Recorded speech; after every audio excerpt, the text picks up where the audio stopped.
Hari ini saya kedatangan lagi TV TCL yang udah diromak mesinnya. Kendala pemiliknya pas waktu di on kan langsung turun ke NCB atau jeklek lagi NCB-nya.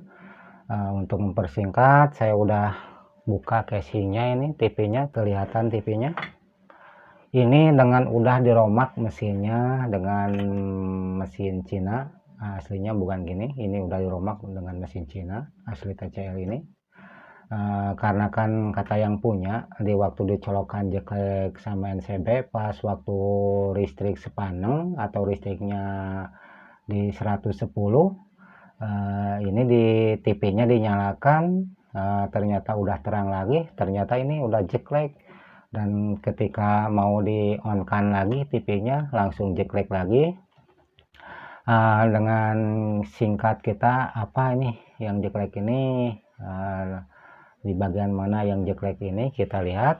Cara kalau kita langsung kita on kan sama listriknya juga, ini pasti langsung jeklek. Dengan alat seadanya atau alat yang murah tapi bisa tidak menjeklekkan listrik ini, kita cek dulu. Kita lihat nih mesinnya. Ini mesinnya saya udah lihat tadi. Ini mesinnya bukan asli TCL, ini mesin COM, mesin Cina. Kita copot dulu nih on out setrumnya. Kita lihat di bagian bawah nih mesin, di bagian mesinnya, di bagian mesin ini kita copot dulu. Ini disebabkan kalau jeklek ini di bagian area ini nih, di bagian trafo switching ini ada kendala di bagian ini yang jeklek, atau ada resistor yang short, atau mungkin dioda di bagian ini. Ini dioda di antara beberapa, ini dioda penyearah buat saluran listrik. Ini dioda penyearahnya ada di sini. Dan ini tadinya pas waktu listriknya 110, ini TV di on kan, ternyata udah dihidupkan lagi, udah jeklek. Kita lihat di bagian posisi mesinnya, ini mesinnya udah kelihatan. Ini sering short di bagian transistor atau transistor ini, atau juga di bagian dioda ini ada yang short, karena kan ini waktu jekleknya stick stabil, nggak jeklek. Begitu ada turun setrum atau kurangi setrum dari PLN menyampai 110, pas dinyalakan lagi jeklek. Setelah normal lagi ini jeklek, karena kan TV udah ada yang poslet di bagian ini, ada yang poslet di bagian arus setrum switching trafo ini. Kita untuk mengetesnya, ini ada sikring ya, kita coba cabut dulu sikringnya, dilihat, kita ukur. Kalau jeklek ini mungkin tidak akan putus, masih bagus kelihatannya. Kita lihat di sini ya, komentarnya ini bagus sikringnya, mas diukur masih normal. Jeklek arus listrik karena kan posisi sikring ini tidak putus. Ini posisinya agak sedikit ribet karena kan posisi kabelnya pendek. Kita coba dites dulu pakai ini alat ke NCB untuk mendeteksi penyakit yang short ini. Kita lihat, kita pasangnya searah dengan sikring. Kita sikring lepas gini, kita sikring lepas, kita ganti saja sama bohlam yang 5 watt. Kalau ada mah yang 100 watt boleh, yang lebih bagus ini 100 watt. Karena kan saya ini menggunakan 5 watt ya, nggak apa-apa. Kalau nggak ada juga yang 5 watt boleh. Dan juga jangan lupa kan ini ada buat jaluran gosing ya, kabel ini. Kita putus dulu. Di sini ada kan ada 2 kabel berhubungan ke posisi itu buat membersihkan layar. Kalau layar kita ada yang biru atau merah di sebagian pinggirnya, kita dipasang dulu kabel gosingnya. Kita kalau cek untuk lihat atau ini korslet atau tidaknya, kita ini harus dilepas, karena kan ini dapat kita menstabilkan dulu tegangan listriknya di bagian ini. Kita sikringnya diganti dulu dengan lampu 5 watt ini. Kita cek nyala atau tidaknya ini lampu 5 wattnya. Kalau nyala ini, kalau nyala terang, kelihatan ada posisi yang short di bagian ini. Kita coba on kan, ini posisi ini TV belum start, kita on kan, cek dulu kan posisinya terang banget. Ini ada kendala di bagian ini yang poslet.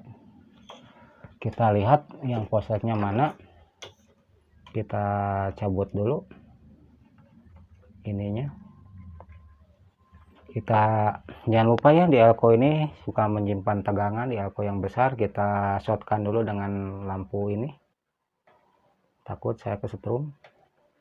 Voltmeter kita lihat di skala 1 aja, kita cek di bagian dioda. Sebelum kita masuk ke bagian ini, kita cek dulu diodanya, takutnya dioda ada yang short. Jangan lupa ya dibolak-balik. Ini clear bagus, ini juga bagus, ini juga bagus, ini dan juga ini ada dioda 4 ini di sini. Kita cek di sini diodanya bagus, keukur, tidak ada yang short. Kita lihat di bagian resistor ini yang besar, resistor ini ada di TV Cina yang nempel pendingin resistornya. Ada yang menggunakan D atau C, dan juga yang ada menggunakan ST. ST lebih kuat daripada D atau C, lebih ampernya lebih besar. Ternyata ini diukur dibolak-balik. Ini ada yang short di bagian ini, kita copot dulu. Kita ambil dulu obeng, kita buka. Ternyata ini resistor diukur short. Kita copot menggunakan solder ya, karena kan ini posisinya ribet. Posisinya kita copot dulu satu persatu kakinya. Saya tidak menggunakan sedotan timah, karena kan ini timahnya besar-besar. Kita hanya menggunakan tekanan dari solder yang panas, cukup di senggol kanan senggol kiri. Ini kalau buat pemula mungkin bisa pakai sedotan juga, atau mungkin bisa dicabut gini aja pakai tangan, boleh. Tuh kelihatan asal soldernya bagus, panasnya mantap. Kita lubangin dulu. Saya menggunakan beng kecil untuk melubanginya. Kita ukur resistornya apa short atau tidaknya, kelihatan. Ini di kaki ini yang merah dulu. Nah, di sini jalan, di sini juga jalan. Coba hitamnya dibalik, ternyata ini dibolak-balik juga, masih short. Ini menggunakan S02, ini menggunakan ST1802. Saya dapat cabutan dengan ST yang cukup besar nih, ampernya 2310. Ini bagian regulator. Kita cek, coba lihat. Di sini nggak ada, di sini nggak ada yang connect. Kita balik probe merahnya di sini. Tuh, ada tegangan. Kalau gini di tengahnya posisinya kosong, di sini masih bagus ini. Kita pasang posisi ini. Kita pasang ke heatsinknya. Karena kan ini posisinya, karena kan ini mesin rombakan dari mesin kom digunakan di TV TCL atau dipakai di TV TCL. Kita bawa dulu ke heatsinknya, kencangkan biar awet transistornya. Kita solder di bagian kaki transistornya yang tadi. Ini transistornya menggunakan ST2310. Ini cukup lumayan besar ampernya dibandingkan dengan ST1802. Ini lebih besar lagi, lebih awet ini. Jangan lupa ya, kalau kita lagi mengukur tegangan, kita putus dulu ini dari kaki B+ buat playbacknya. Kita ambil sedotan dulu, kita kakinya lepas biar enggak ada yang short, enggak Kalau tegangan over mungkin ini bisa menyelamatkan komponen-komponen di bagian IC chroma, karena kan ini kita copot dulu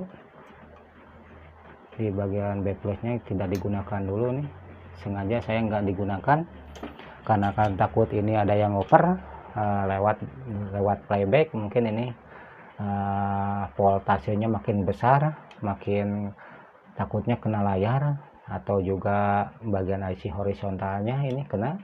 Kita coba cabut dulu. Sebelum kita tes, kita ambil dulu ini alat pengamannya, disambungkan di bagian area sikring. Ini penyearah sikring tadi kita putus, sikringnya kita lepas, kita gantikan sama bohlam yang 5 watt ini. Kita jangan lupa ya ambil apometer digitalnya. Kita jangan lupa di skala 500 atau di 200 juga boleh. Ini kecil, kelihatannya ya lebih aman di polan besar aja buat para pemula biar nggak short bagian apometernya. Kita coba colokin dulu, kelihatannya bagaimana setrumnya, atau aman atau tidak bohlam ini untuk mendeteksi setrum yang short. Kita lihat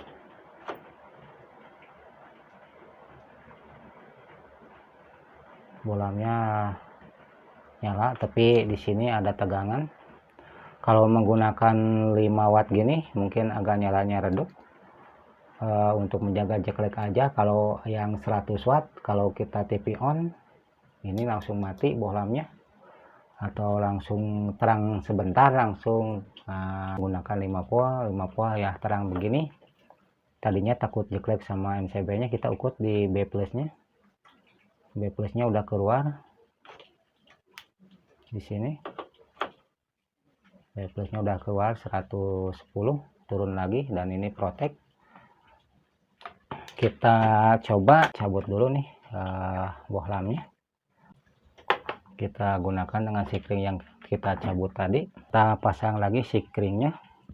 Kita coba cek, kita masukkan beban, kita masukkan dulu bebannya. Ini kita solder di bagian B plus, kita masukkan beban di bagian B plus. Kita coba masukkan dulu di posisi ininya.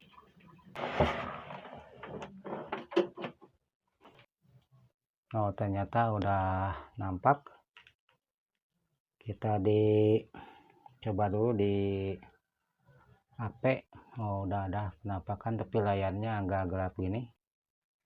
Ini belum saya kontras di bagian FB nya. Ternyata ini udah normal, belum ada gambar karena kan saya belum pasang STB nya. Ini cuman mengetes doang gimana cara jack TP ke NCB atau jack turun. Ini TP nya udah normal, saya matikan, hidupkan lagi. Sekarang udah normal seperti biasa, bisa dipakai lagi dengan menggunakan STB. Buat para penontonnya, ini bukan untuk menggurui, tapi ini hanya berbagi aja buat para penonton. Jangan lupa ya subscribe dan like dan share-nya untuk berkembang channel ini, biar kedepannya makin banyak tutorialnya yang lebih bagus.